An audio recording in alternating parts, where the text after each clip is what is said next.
What's up, Rams fans? Welcome back to Rams Showcase. Tonight, the Rams are coming off a pretty rough loss, but an amazing bye week.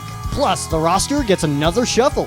And later on, the Rams play their first ever November game at SoFi Stadium against the NFC West leader. We preview Seahawks at Rams next on Rams Showcase. Welcome to Rams Showcase on Sports War Radio. What's up, Rams fans? Welcome back to Rams Showcase right here on Sports War Radio. I'm your host, Joe Brandon, but you can and should call me Sheriff Joe Bags. Laying down the law for you guys tonight. Cool show. We got Seahawks week. And I know I mentioned earlier in the season that we all love Niners week. And obviously we love Niners week. That's a hell of a week. But this is Seahawks week. And I personally am just a little bit more amped up when it's Seahawks week. That's just myself. I know everybody's got their own personal rivals along with the Rams rivals. I know some fans that are like their number one is the Cardinals. That's not really the case for me.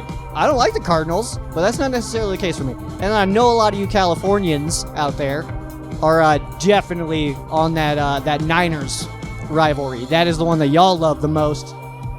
And I cannot blame you guys whatsoever. I might look a little bundled up right now. That is on purpose. I live in Colorado. Do you know who else lives in Colorado or grew up, was born, lived their life, went to high school, played high school football, played college football out in Colorado, and then went to the LA Rams? That's right, Morgan Fox. I got myself a Fox jersey. If y'all want one just like this, I need to tell you guys exactly what you need to do, which is go hit up Mr. John Davenport. I'm trying to see if he can get set up like a business page or something like that. Something a little bit easier to nail him down.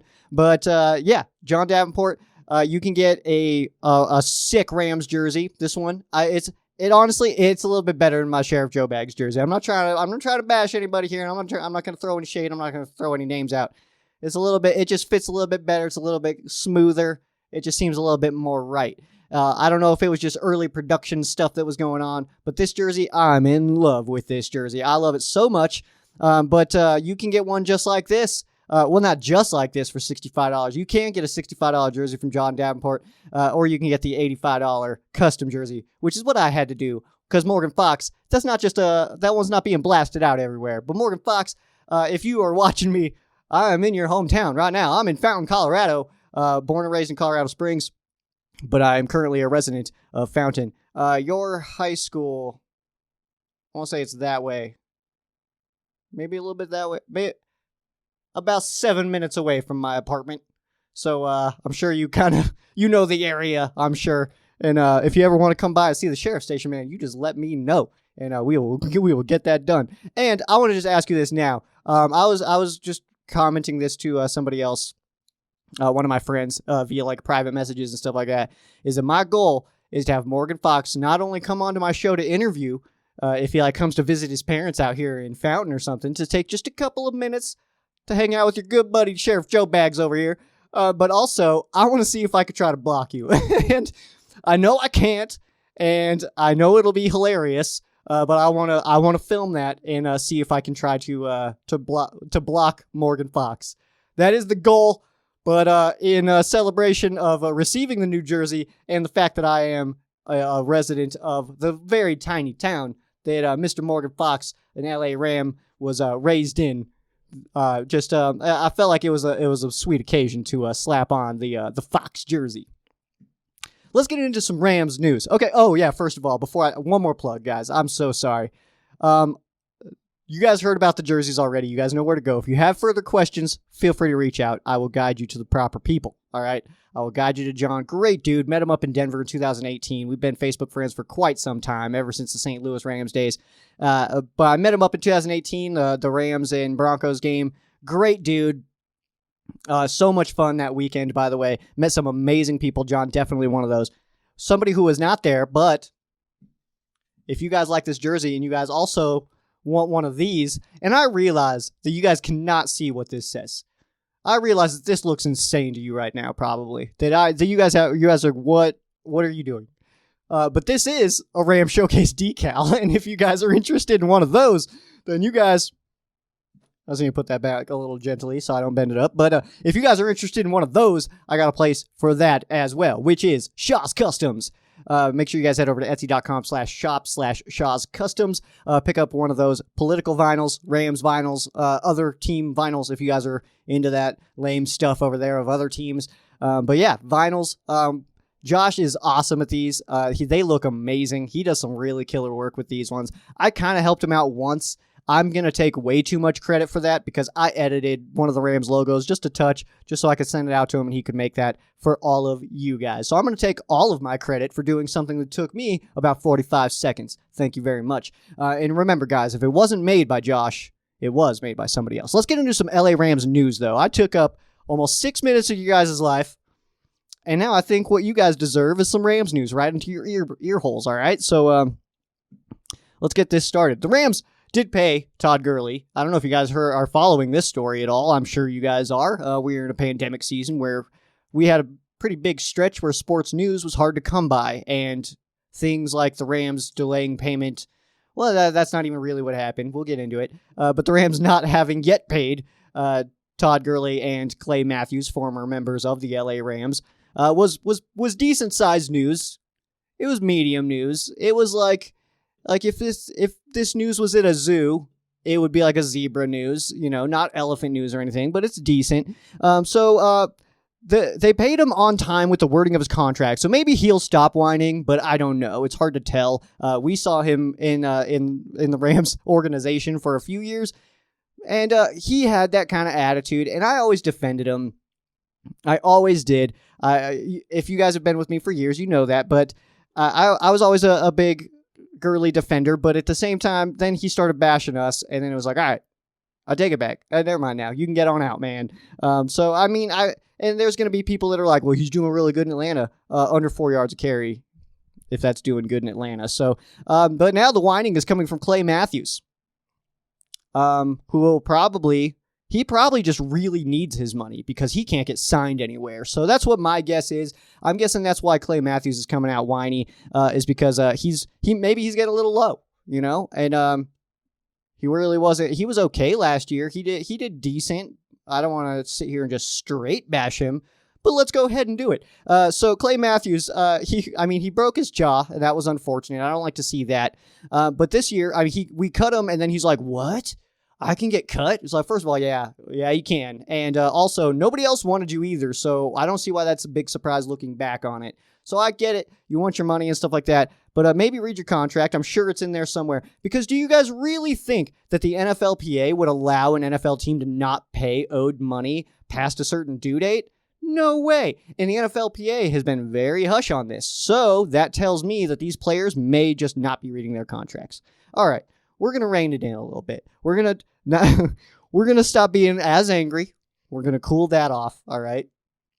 That's step one, is to control our anger. And then we're going to talk about the standings. So the Rams had an amazing bye week. It was the worst thing ever because we couldn't watch the Rams, but what did happen is every other NFC West team lost in week 9, meaning that what you're seeing now on your screen is the current standings. The Rams do still sit in third place. That is, the Arizona Cardinals are 2-0 in the division. That's why they hold that tiebreaker over the Rams. And if they win against the Bills and the Rams also win, then we'll still be in second place. But if we win and the Cardinals lose to the Bills, then the Rams take over first place. So also I wanted to mention that if the season ended today, the Rams will play at the Philadelphia Eagles. And I would feel real good about that. I would feel real good about being able to move forward into the postseason if our first game in the postseason was against the Philadelphia Eagles, who are just not a good football team in not a good division. So, there it is. The Rams already went 4-0 against this division. So the Eagles, I think I would have to look, and I'm not going to do it right now just to waste your guys' time, but I want to say that the NFC West wins are only against NFC West teams. Or East teams, I misspoke there. So I want to say that the NFC East is just beating themselves. And whoever's going to win more of those 6 games, because each team plays 6 against the other, then maybe we'll see that's the winner. So maybe we'll see that'd be a weird, like a 5-11 team make the playoffs. I'm keeping it in my brain. I'm trying not to be thrown off next year. when we add a game to the regular season. I'm trying to not get caught up in that to where I'm always saying like 5-11, because next year it could be 5-12 that these teams are ending the season with. So it's going to be a weird one. But I just wanted to throw up the standings for you guys just so we could all understand where we're at right now. This is something that we are going to start implementing weekly. As far as the updates now, we're getting into that spot now, which I really believe that like week 11 is about the stretch. That's when you're starting the back stretch. That's just always been my personal opinion. I know some people it's a little bit later. Some people look at like 13, 14 and on. Some people started at 10 once you hit double digits. Mine's 11. That's always been mine.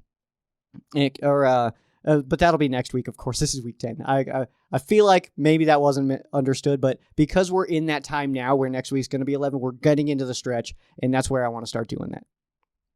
Let's take a look at some transactions the Rams have made. The linebacker Derek Moncrief was signed to the practice squad. Safety Jake Jervis was signed to the practice squad. Linebacker Natrez Patrick was waived, but there is one practice squad position open, likely for Patrick if he clears waivers. That's the assumption right now, is that Patrick will be back with the Rams once he clears waivers. There's like a weird unspoken rule where you don't claim a player when you know that team wants him back on their practice squad.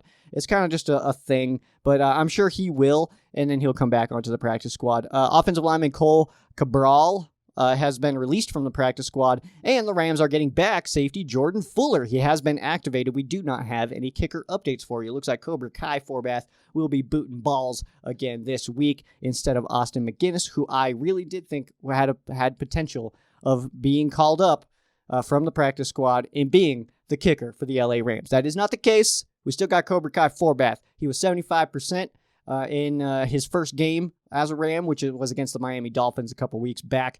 And in that game, he had a long of 23 yards, 2 extra points, 2 for 2 on those, and then had a terrible miss late in the game, which could have given the Rams potentially a chance to maybe put themselves in a spot to maybe make a play to maybe try to win the game.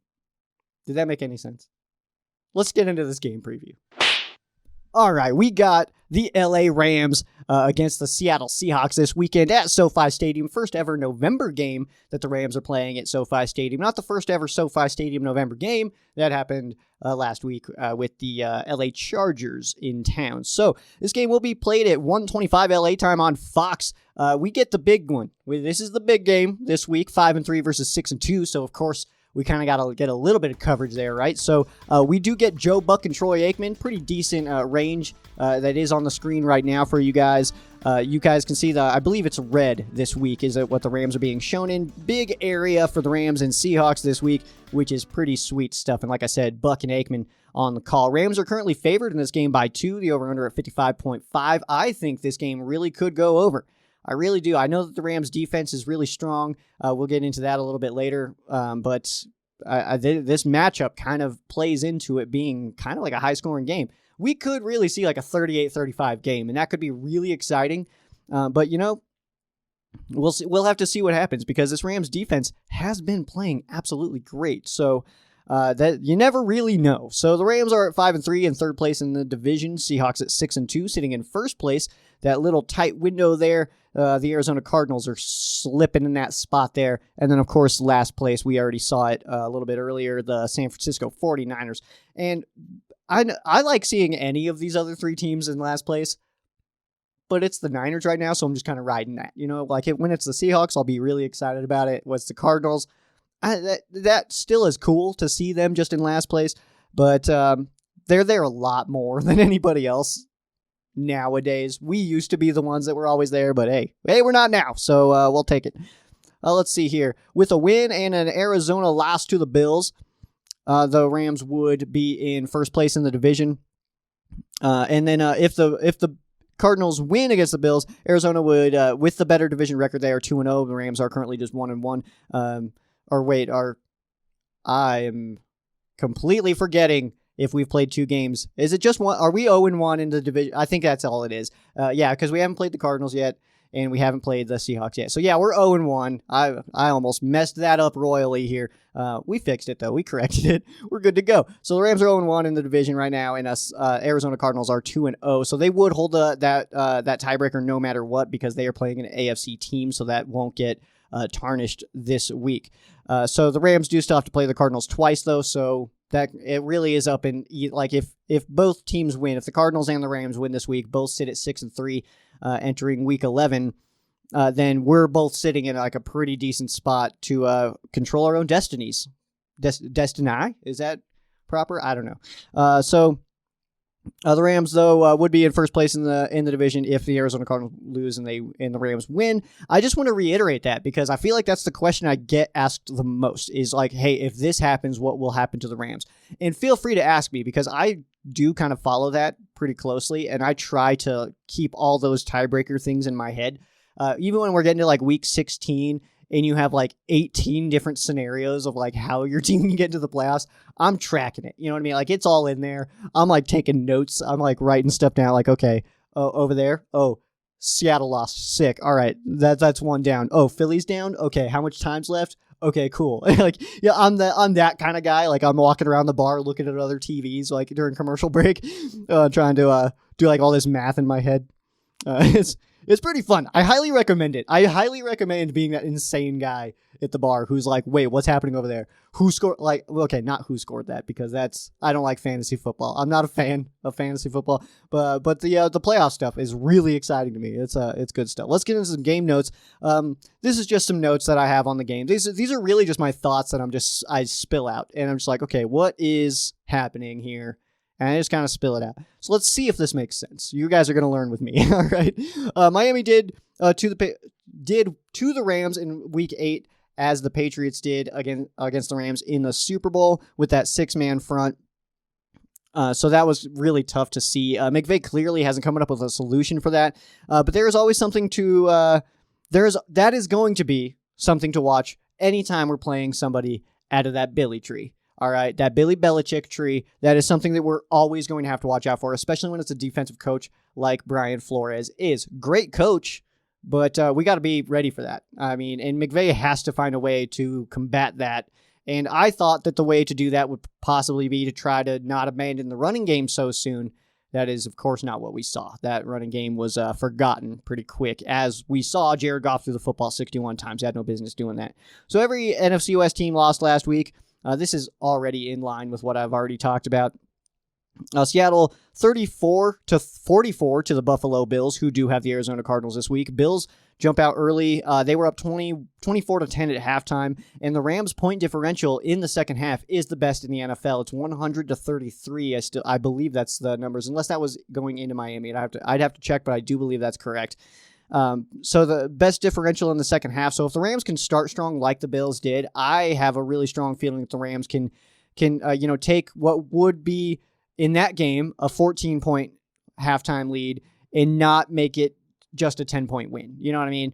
I think that the Rams, if they can go into the locker rooms with a 14-point lead, I feel really good that could be a 14 or 17 or 21-point victory for the LA Rams because the second half of this team is so strong. It's really fun to watch, actually. Let's take a look at the matchups on this one. We'll start with the Rams offense. The Seattle run defense looks like it might be their strong spot, but really what's happening here is why would teams run on a defense that they can just air it out against the worst pass defense in the NFL? So I don't understand why you would, so there's no reason. That's why those numbers, in my opinion, are looking the way they do on your screen. Jared Goff is coming off of a rough turnover game, but with a bye week, I think he's in a good position to bounce back, especially against a division opponent. So the Rams could try to get their run game going early on this one, but if the staff sees something on film, that's kind of what I think about that one is if they can see something, a weakness in that front, then I would say go for it. Otherwise, just let Jared kind of handle this one, get him going. We have really good wide receivers. But I think that the real opportunity for the Rams here is to gain a lot of offensive confidence back against the current division leader of the NFC West, which is only one game ahead of the Rams right now.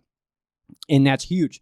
That is absolutely huge. So a big offensive game in this one, I think, would really get the Rams going in the right direction heading into the back half of the season. 5-3 right now, so of course we're on pace for 10-6.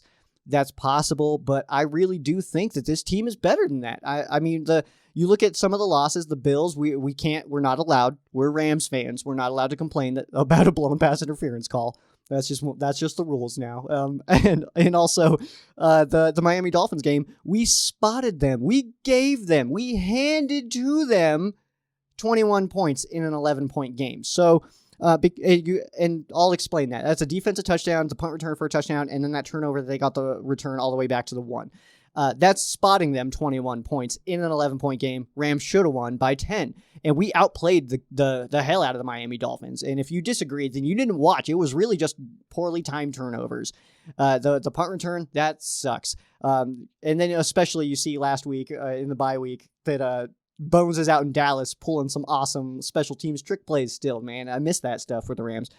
But we spotted them 21. I still think the Rams should have won that game, and I still think that the Rams played better than them. It's just kind of unfortunate. The one stat that the Rams didn't beat the Dolphins in was the scoreboard, which is the one that matters the most. So that's unfortunate, but hey, it happens. Let's take a look at the best matchups in of the Rams offense versus the Seahawks defense. So I have Rob Havenstein versus Carlos Dunlap. Newly acquired defensive end Carlos Dunlap will be going against Have for this. Is this the second time they've played? I didn't look too far back. I just looked one game back. So Havenstein's been playing really well this year, actually. The last matchup between these two was last year in London against the Bengals when the Rams and Bengals went over the pond over there.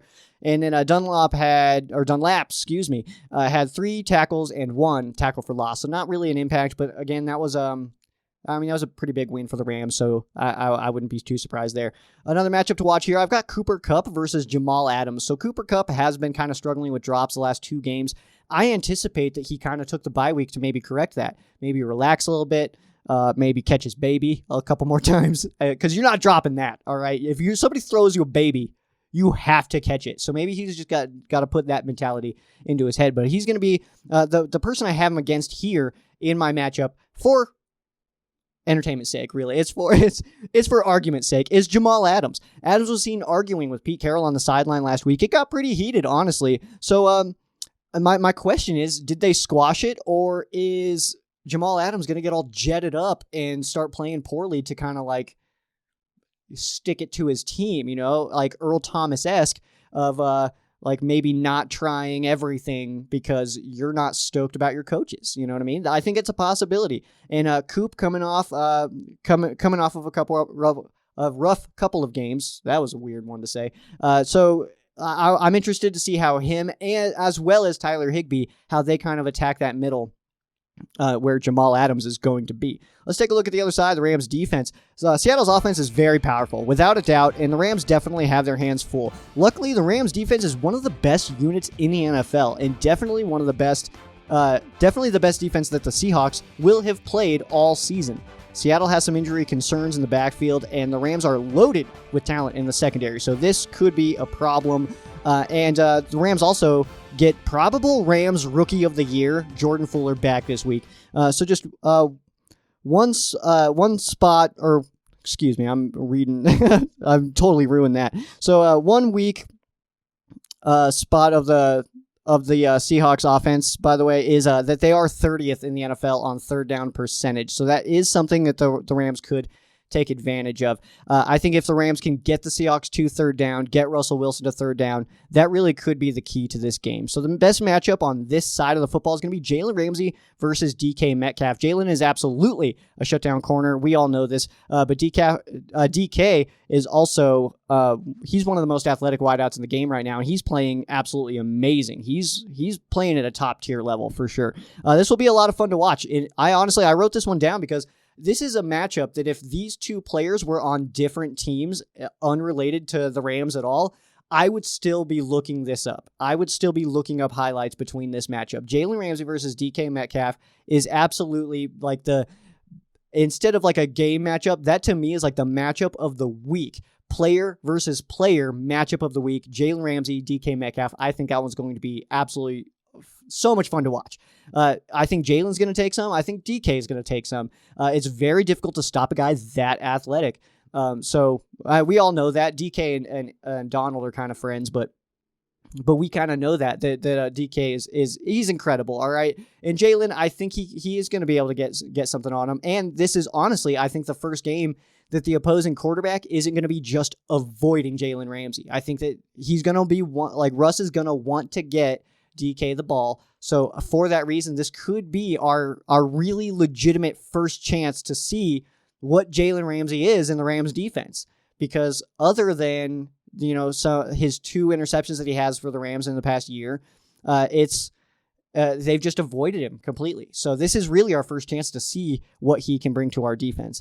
My next one here is Aaron Donald versus Russell Wilson. AD is a Wilson-seeking missile. And when the Rams play the Seahawks each year, AD pretty much single-handedly has won some games for the Rams against the Seahawks, which is it's really fun to watch. What was that one a couple years back? I can't even remember the year, where it was 4th and 1, and the Seahawks ran it with Lynch, and it was a loss. And like my first comment was like, "Man, they should have called slant," which isn't that funny, but it is decently funny. I like to think so. So Donald has sacked Russell Wilson more than he sacked any other quarterback, but I didn't confirm this, but I also think that Russell Wilson is the quarterback that Aaron Donald's played against the most. So even though he has sacked Russell more than anybody else, I think that could just average out. But the reason I don't think it does necessarily is because Aaron Donald has more sacks against the Seahawks than any other team.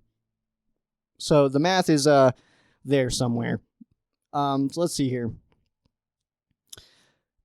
Oh, that was a weird breath there. So, I already mentioned Aaron Donald has more sacks against the Seahawks than any other team, and he will absolutely look to continue that this season. But Russell Wilson, he's in a season where he is in MVP conversations, but we'll see if he wins it or not. I mean, there's some really talented players out there. I mean, we all know what a Patty Mahomes is out there doing, and some other guys that are crushing it out there. So we'll see what happens. I don't think he will, though, because go Rams.